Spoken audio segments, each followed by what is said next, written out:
Welcome to Truth, Money, and Freedom. Today is Friday, February 22nd, 2019, and today we have a story about Diane Feinstein.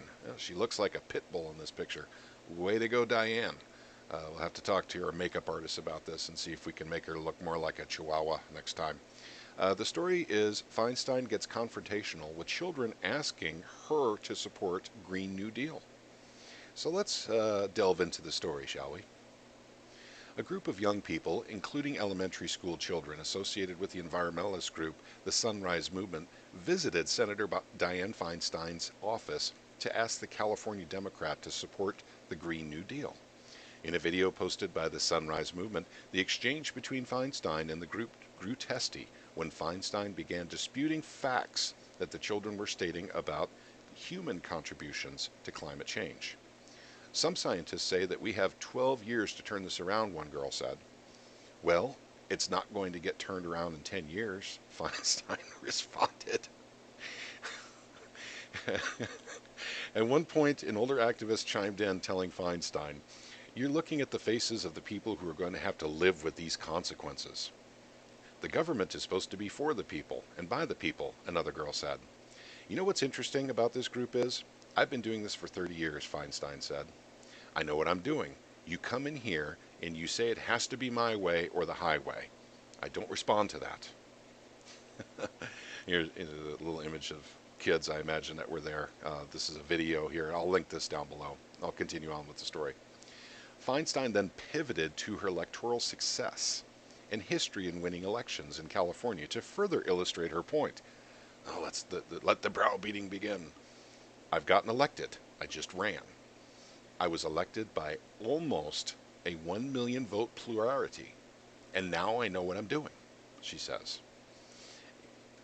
So, maybe people should listen just a little bit. The video includes cuts at certain points, so the extent of which the editing is done is not clear, but the exchange between Feinstein and the children is clearly uncomfortable at moments. I'm trying to do the best I can, which was to write a responsible resolution, Feinstein said. Any plan that doesn't take bold, whatever that means, transformative action is not going to be what we need. So, and then further here, let's see, one activist interrupted Feinstein. Well, you know better than I do, Feinstein responded, so I think one day you should run for Senate. Great, I will, the activist responded.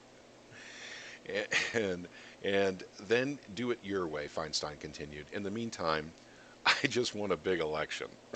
This is ridiculous. Now, this isn't an important story. It's not. However, I mean, when politicians show their true faces, especially when they're talking to children and they're browbeating them, this is bullying almost. I mean, you could almost classify this as bullying. And like the bulldog face I talked about, that was kind of a play on bullying, but let me start here. First of all, I don't believe in man-made climate change to the extent that I think many people do. I think HARP and chemtrails have a lot to do with climate change, but the stuff that we've been fed by Al Gore and the activists for years, starting in, 1998, we got 10 years, we got 10 years, we got 10 years, and then it's all over. Or was it 2000, 2012? I mean, the sea levels are going to be 3 feet higher by 2012. That didn't happen. Glaciers melting all over the planet, and sea levels rising. That didn't happen.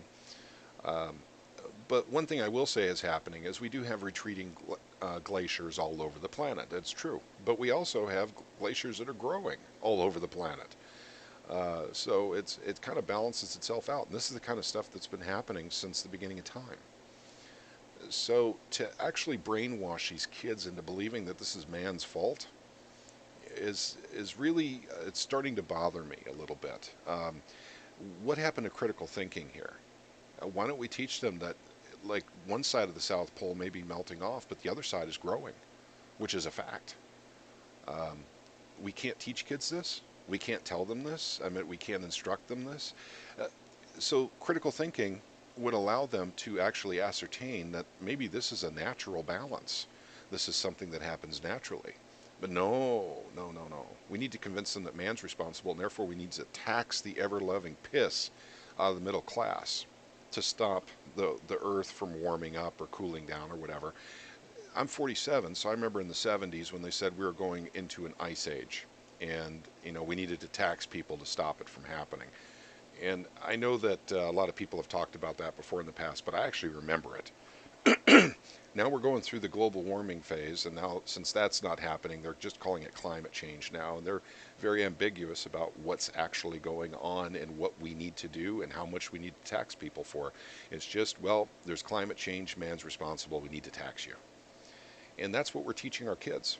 So we're brainwashing them. These kids are literally damaged psychologically with incorrect information and literally bullied almost in a way into being activists. Now, let's get to our friend here, Senator Diane Feinstein, bulldog here, bullying school kids. Not only browbeating, but bullying. Feinstein, I hope you get a chance to watch this video because I've had a lot of things I wanted to say to you for a lot of years. You're a piece of trash. I mean, you need to leave the Senate. I mean, I can't fathom a senator that literally thinks so little of herself that she must bully and browbeat school children to feel better about herself, brag about winning elections, to school children. I mean, what does that get you, Feinstein? What the hell is wrong with you? It's time for you to leave. I mean, I would hate to think that she's a grandmother to some kids. Because, the sweet thoughts you have about your grandma, grandma was always there for you. You could sit down and tell her, how everything went at school, and she would help you with your homework, and you'd bake cookies with her, and, stuff. I don't see her doing that at all. I see her literally just browbeating and bullying her own grandkids. Feinstein, get out of the Senate. We don't want you. We don't need you. You're just another turd out there in the punch bowl we call the Senate. You're just a turd in the punch bowl. Please leave. We want you gone. Take it out on your husband. I mean, he probably deserves it because after all, he did marry you. Just get out of the Senate. Leave the kids alone and just go off and do your own thing. Please get out of the Senate, Diane Feinstein. We don't want you. I'd like to thank you for spending a little time with us this today. And I'm sorry about the rant here. I just really despise this woman. When she's bullying school kids and she's browbeating them, I think that we've come to the end of her usefulness in any type of government situation whatsoever. But I thought it important to bring it up. I thought that maybe you guys would be interested in knowing a little bit more about, the attitudes these people have. They're so far superior to you and me. They're so much more important. And so that's the way you got to treat them, because she is a psychopath and, she's obviously a narcissist, but I mean, let's go to sociopath. That's what she's at. But once again, I bring these stories up from time to time. I know I've banged on, politicians before, and I really, really dislike several of them, and this is one of them. Nancy Pelosi's another. I already gave her a hard time, because her dementia is catching up to her. But this woman's just downright mean. She's got an evil heart. She's got a dark heart. And she needs to be kept away from school children, probably kept away from people in general. She needs a special jacket in a special room, and that's where I think she would serve America best. But thank you for taking a little bit of time out of your day to listen to us. We are Truth, Money, and Freedom. We have a Discord server. There's a link down below. I'll link this story as well so you guys can see the video. But we talk everything truth, money, and freedom. You guys would have a good time. If you enjoy the types of videos we do, you would certainly enjoy the conversation as well. Thank you again for spending a little time with us. Have a wonderful weekend.